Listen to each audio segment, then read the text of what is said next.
Welcome back. Today I am going to talk about my birthday, turning 36, and the things that I've learned about myself up till now, how I spent my birthday, the pressure of celebrating birthdays, and really everything that came around this time. And if you're feeling pressure around being an adult or celebrating your birthday or really anything in that vein, I hope that this episode can be of help to you.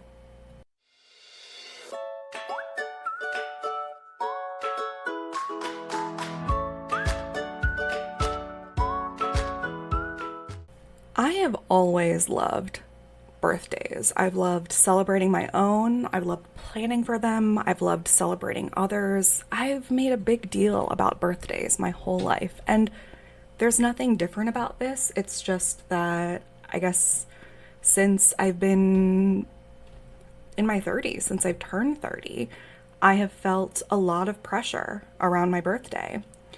What I've done, what I haven't done, what I feel is left to do, how much money I have, what I've accomplished, what my friends are doing, what my peers are doing, what people I compare myself in my industry as close as I can find are doing, what I feel I have to show for it, and what I feel like people my age have to show for it, even comparing myself to people that I went to high school with, people that I am located to geographically.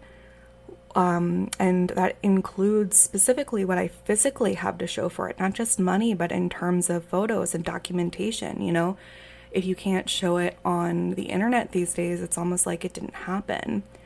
I think about, what if I die tomorrow? What if I left right now? What do I have? Like, what would people know about me?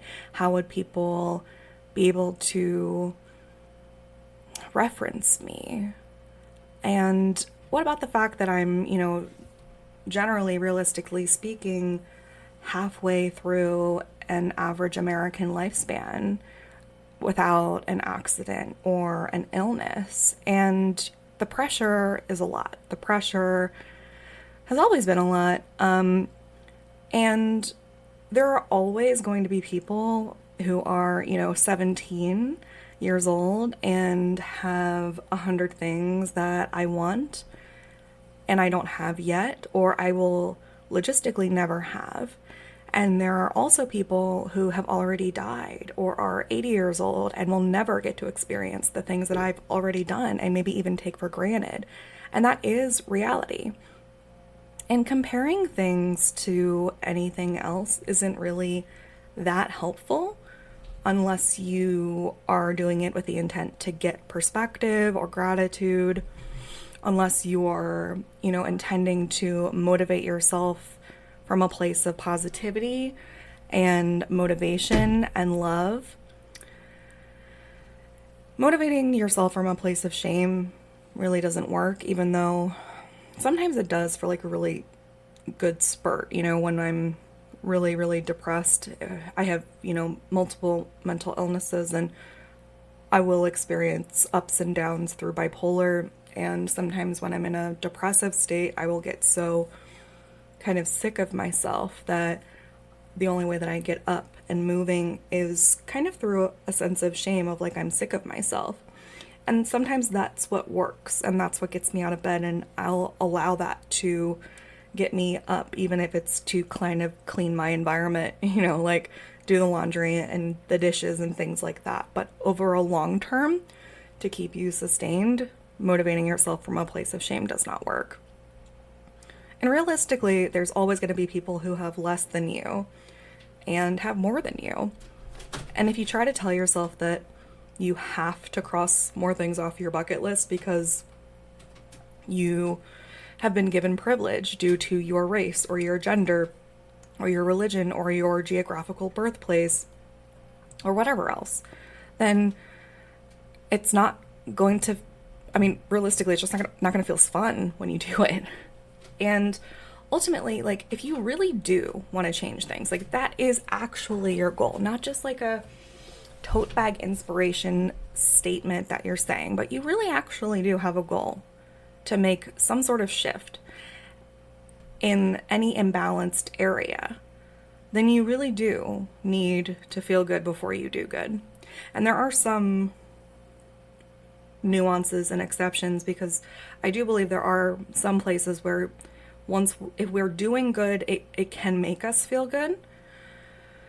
But ultimately, you do have to feel good before you do good. And this year, I've become more aware of the ways that I can help than ever before, and the ways that I'm not helping than ever before, the ways that I could be contributing and I'm not.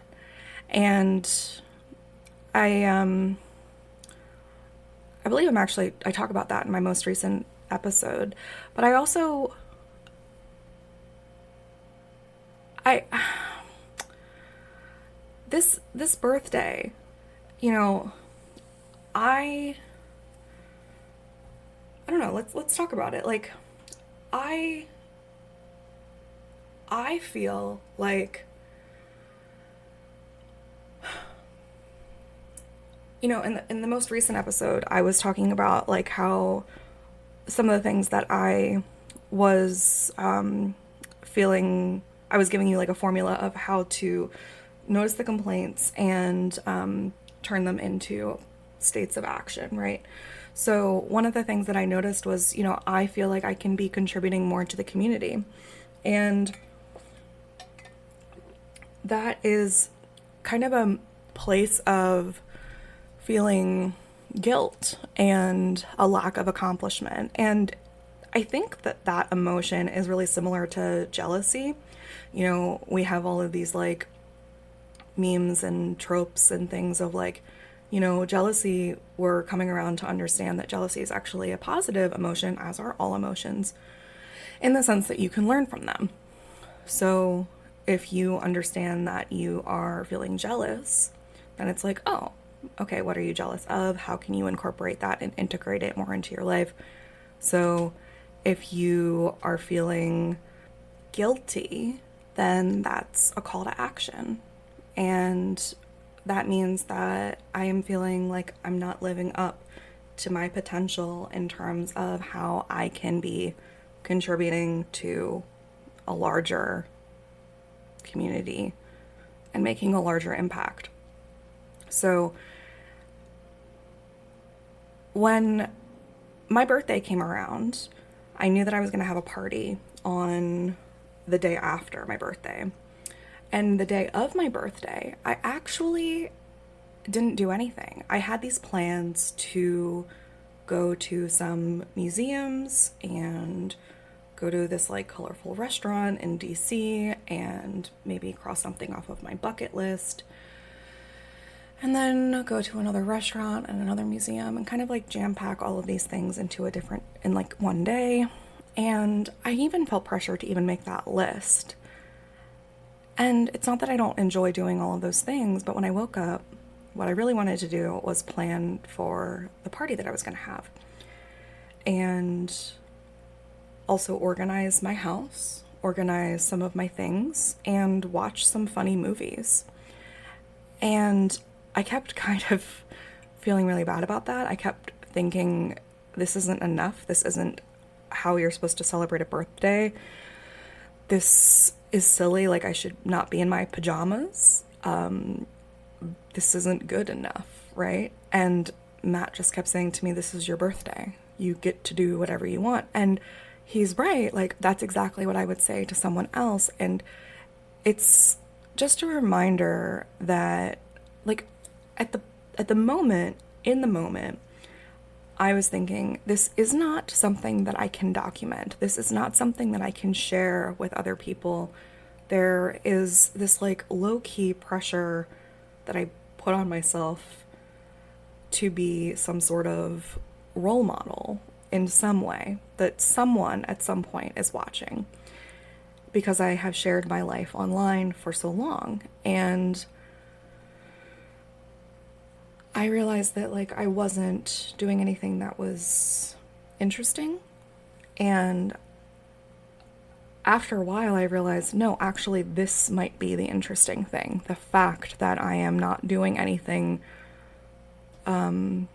expected, especially of what is of the norm of myself, is what's interesting. You know, the fact that I stayed in my pajamas all day and I didn't even shower and I just like watched funny old movies from the 90s and organized stuff, like that's what felt good to me that day. And those museums aren't going anywhere. The things on my bucket list are not going anywhere. And the party was happening the next day. And I got to do those things. And that's what I wanted to do. And that's really overall not just a message of a birthday, but of our lives. So the lessons there are to not feel guilty about what it is that you feel intuitively in your body, to not feel like the things that you're doing are alone because other people are going to identify with them, that maybe the thing that you're doing that's different is actually the bigger lesson, you know?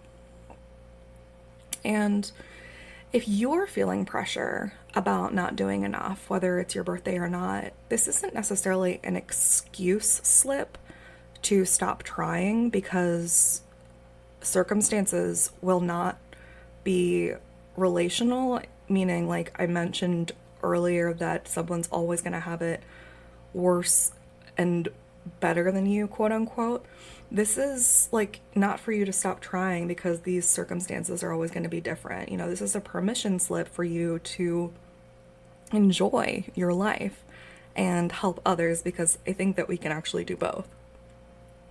And you know, the next day I did have a party, and I put a lot of effort into having it, and I hope that people had fun. I blacked out for the first time in my life. I had 2 drinks, and the person that was making it wasn't really familiar with making alcoholic beverages, and the ratio in them was quite large, and I blacked out for the first time in my life. It was at my own party, and it was very weird, and I felt really bad, and it was only about an hour before the party was going to end, but I was quite drunk and possibly obnoxious for about an hour before that, and I felt really guilty about that. And I think even the reason that I was drinking is because I'm not feeling specifically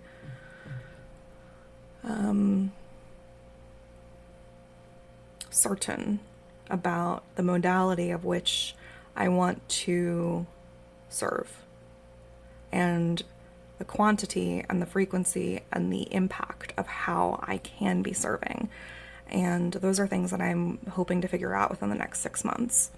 And sometimes, especially, not even especially with mental illness, just of the condition of humanity, we can try to self-soothe with whatever we can.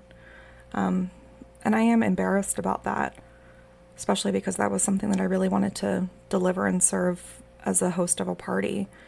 And I was not expecting to experience alcohol that way, but that is part of the truth of what happened.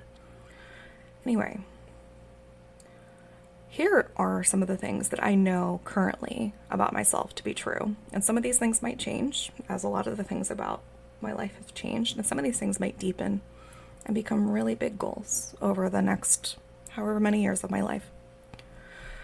So right now, I am interested in permanence as much as I am interested in impermanence. And what I mean by that is that, like, I used to only care about temporary installations and moments and relationships, and now I am really interested in seeing how long I can get things to last.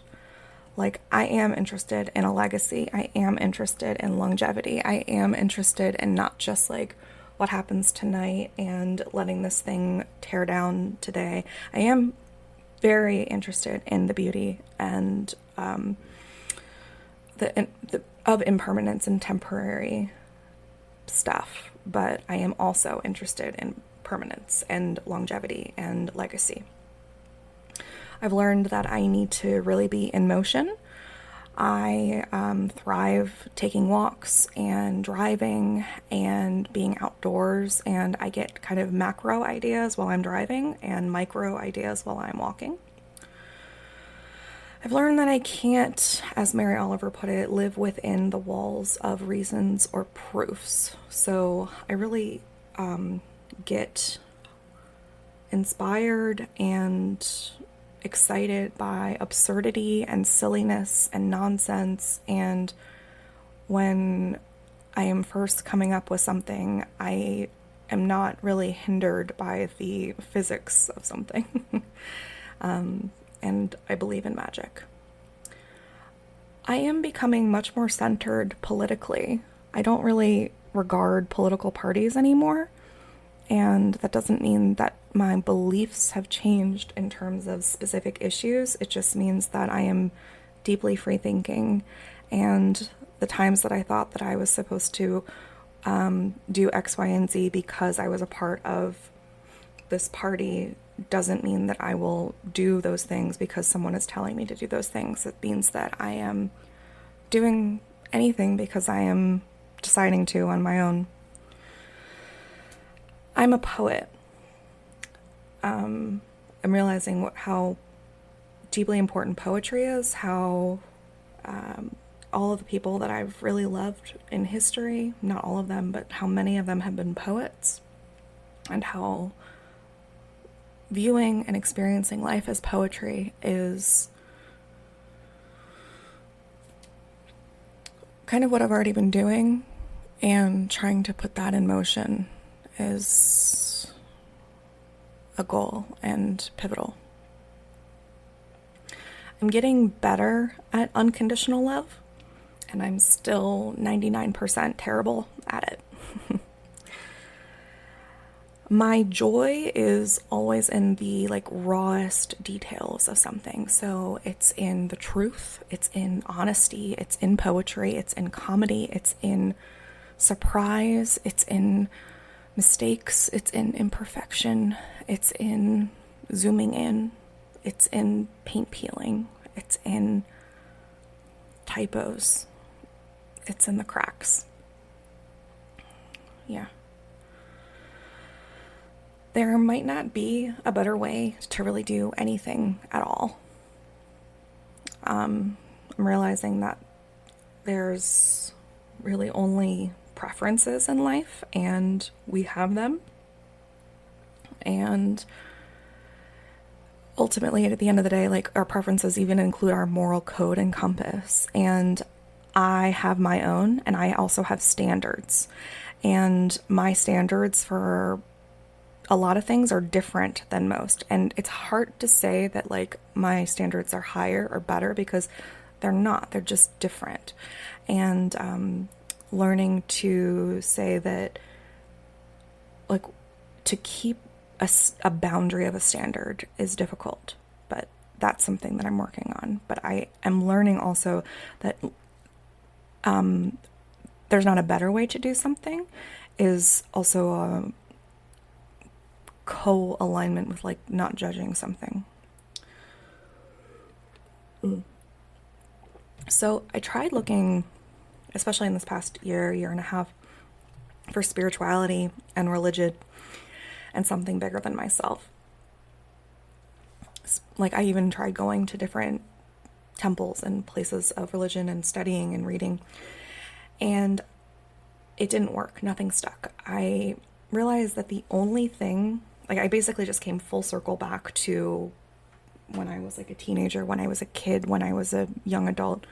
The only thing bigger than me that I believe that I surrender to is the beauty of the details on this earth, the poetry, the truth of the stories that we have. I do believe that we are here for something bigger, and sometimes I feel that the proof of God is the existence of us.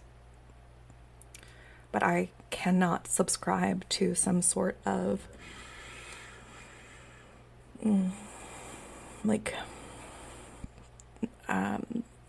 kind of religiosity. Doesn't work for me.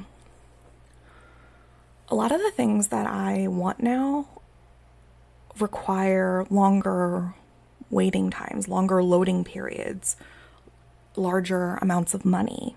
and that requires a lot of patience, and that is something that I'm not naturally good at, and it is a learning skill.